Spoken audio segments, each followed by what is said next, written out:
माता पार्वती का कांतिमान श्रीमुख देखकर भोलेनाथ आनंदित हो जाते हैं। किंतु तभी वातावरण में मृकंडु ऋषि की पत्नी देवी सुतपा की करुण पुकार गूंज जाती है। देवी सुतपा को मृकंडु ऋषि की शिवाराधना तक धैर्य धारण करने के पश्चात महान पुत्र की प्राप्ति के वरदान की सफलता पर स्वयं देवी पार्वती को संदेह रहता है। देवी पार्वती के वरदान की रक्षा के लिए भोलेनाथ मृकंडु ऋषि को दर्शन देकर हठ योग से विमुख होने का परामर्श देते हैं। उधर देवी सरस्वती व देवर्षि नारद ब्रह्मदेव से यह सुनकर चकित होते हैं कि मृकंडु का पुत्र अल्पायु होगा। सुतपा, निश्चिंत रहो, मैं आ रही हूँ। मुझे जाने की आज्ञा दीजिए स्वामी। सुतपा के पास जा रही हो देवी? हाँ स्वामी, एक माँ की वेदना एक माँ ही जान सकती है। स्त्री के जीवन में सबसे महत्वपूर्ण होता है मातृत्व। यदि उसका मातृत्व संकट में पड़ जाए तो स्त्री का जीवन दुख के सागर में डूब जाता है। देवी, इस संसार में माँ के हृदय में करुणा और मातृत्व का जो संचार है उसका केंद्र तुम ही हो। इसीलिए जगत के प्राणी तुम्हें जगदम्बा कहते हैं। स्वामी, बातों में कहीं मार्कंडेय के प्राण संकट में न पड़ जाएं। मुझे जाने की आज्ञा दे। नहीं देवी, वहां जाने से कोई कार्य सिद्ध नहीं होगा। वहां न जाना ही उचित होगा। एक माँ की वेदना असहनीय होती है स्वामी। मुझे स्वयं जाकर उसे आश्वस्त करना ही होगा। अन्यथा क्या देवी? अन्यथा मार्कंडेय के जीवन पर आए संकट से वो पतिव्रता मातृत्व से आहत होकर कहीं नियति को ही शापित न कर दे। ऐसा कुछ नहीं होगा देवी। घटेगा वही जो विधान है। इस स्थिति में मैं क्या करूं भोलेनाथ? सुतपा की व्यथा से मैं स्वयं बहुत चिंतित हूँ। मृकंडु दंपति तथा मार्कंडेय की चिंता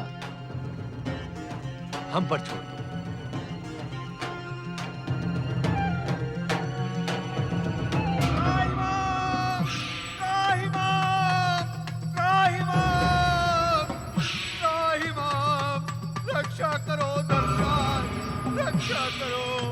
क्या बात है यमदूत?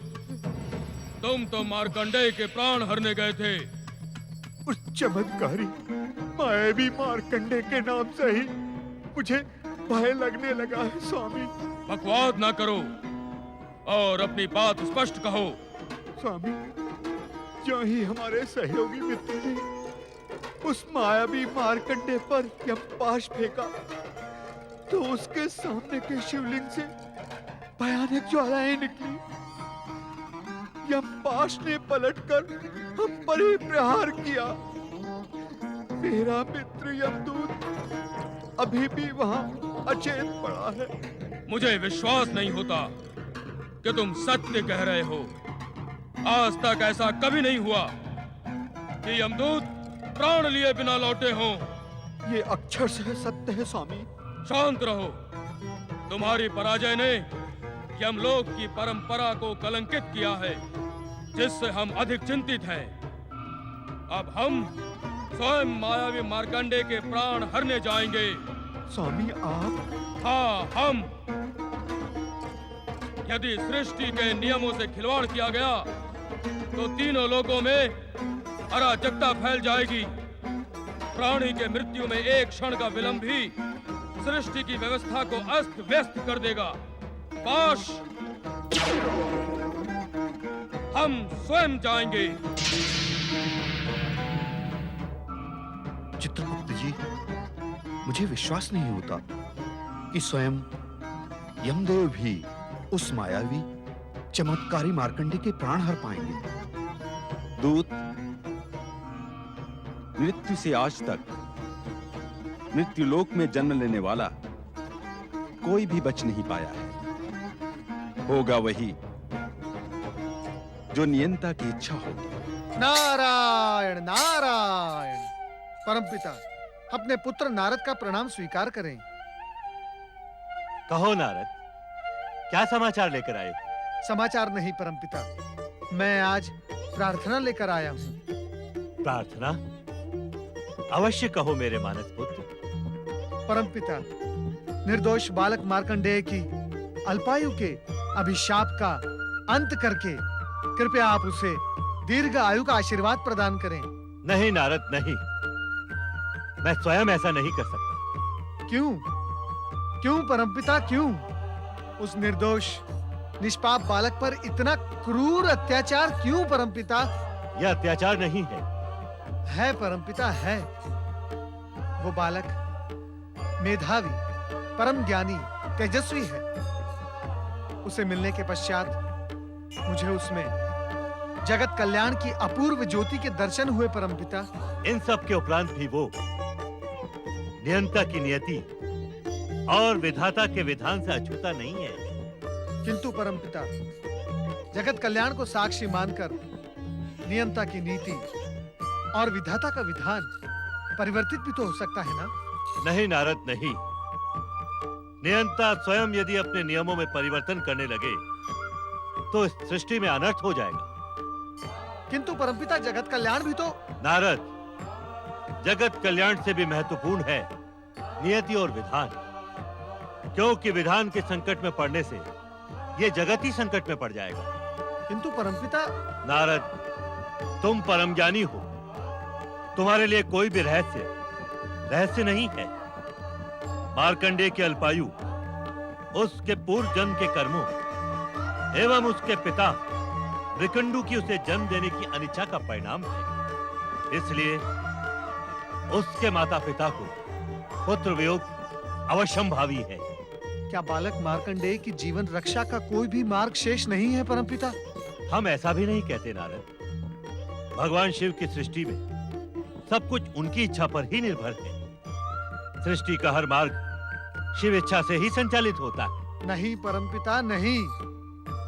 स्वयं भगवान भोलेनाथ ने मार्कंडेय की जीवन रक्षा का मार्ग अवरुद्ध किया है। ये तुम क्या कह रहे हो नारद? तुमसे उनकी लीला समझने में अवश्य कोई भूल हुई है। नहीं परमपिता, नहीं। भूल का तो कोई प्रश्न ही नहीं उठता। स्वयं भगवान भोलेनाथ ने बालक मार्कंडेय की चर्चा करने पर मुझे यह आदेश देकर कहा था कि बालक मार्कंडेय की नियति निर्धारित हो गई है। अब उस पर व्यर्थ चर्चा करने का क्या प्रयोजन है? नारद, जिस प्रकार भगवान शिव अनंत हैं, उसी प्रकार उनकी प्रत्येक लीला भी अनंत है। उसे समझ लेना हर एक के वश में नहीं होता। तो मैं क्या करूं परमपिता, मैं क्या करूं? मैं किसी भी मूल्य पर बालक मार्कंडेय की प्राण रक्षा करना अपना कर्तव्य समझता हूं, आवश्यक समझता हूं। शिव आराधना करो पुत्र।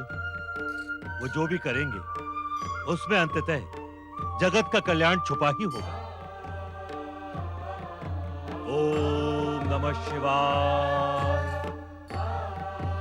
ओम नमः शिवाय। ओम नमः शिवाय। ओम नमः शिवाय। प्रणाम। हे भोलेनाथ, मैं नन्हा बालक हूँ। आपको प्रसन्न करने का महामंत्र मैं नहीं जानता। मेरी पुकार सुनो, मुझे दर्शन दो, मुझे दर्शन दो।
मार्कंडे कहाँ हो तुम? हे भोलेनाथ, दया करे भोलेनाथ।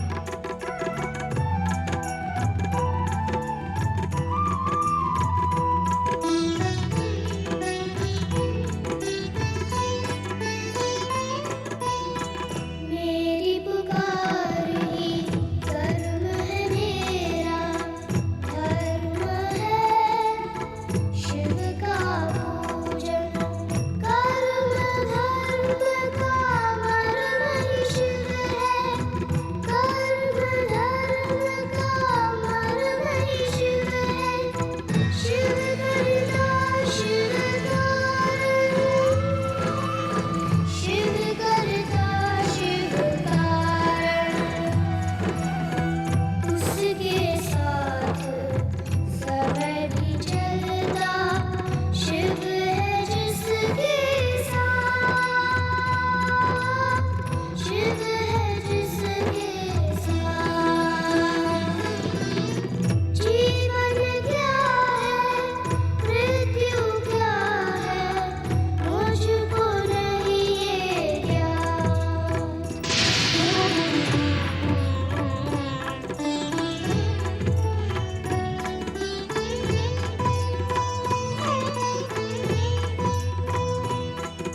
कहाँ चले गए मार्कंडे? हे भोलेनाथ, रक्षा करें।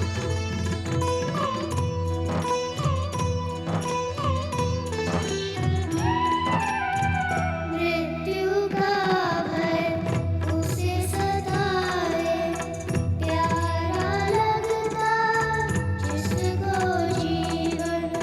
मिट जाती उसकी हर चिंता, मिट जाती उसकी हर चिंता।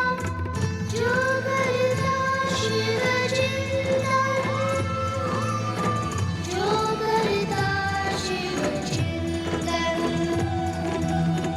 हर सौभाग्य का हाथ है उस पे, जिस पे शिव का हाथ,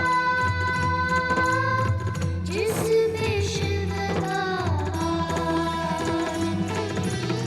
जीवन क्या है, मृत्यु क्या है, मुझको नहीं ये ज्ञान।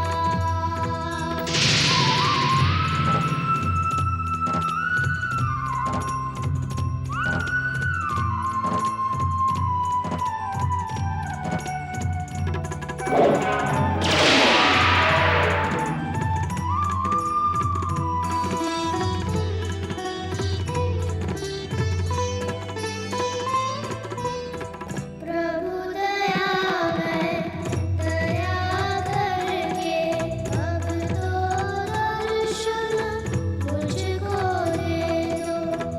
अंत आरंभ ना हो जिसका वो, अंत आरंभ ना हो जिसका वो। जीवन मुझको दे दो,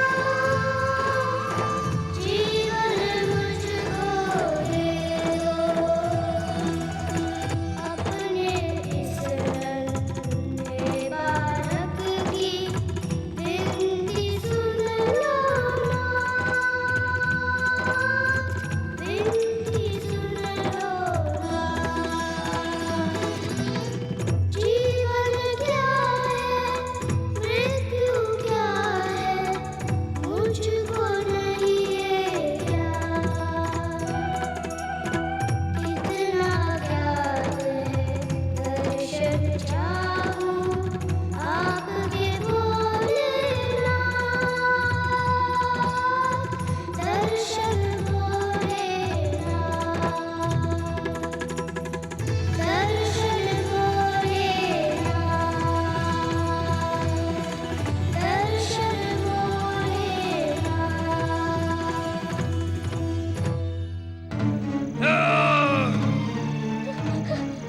ओम नमः शिवाय, ओम नमः दुष्ट मायावी मार्कंडे, तू यम पाश पर माया चलाता है। नमः शिवाय।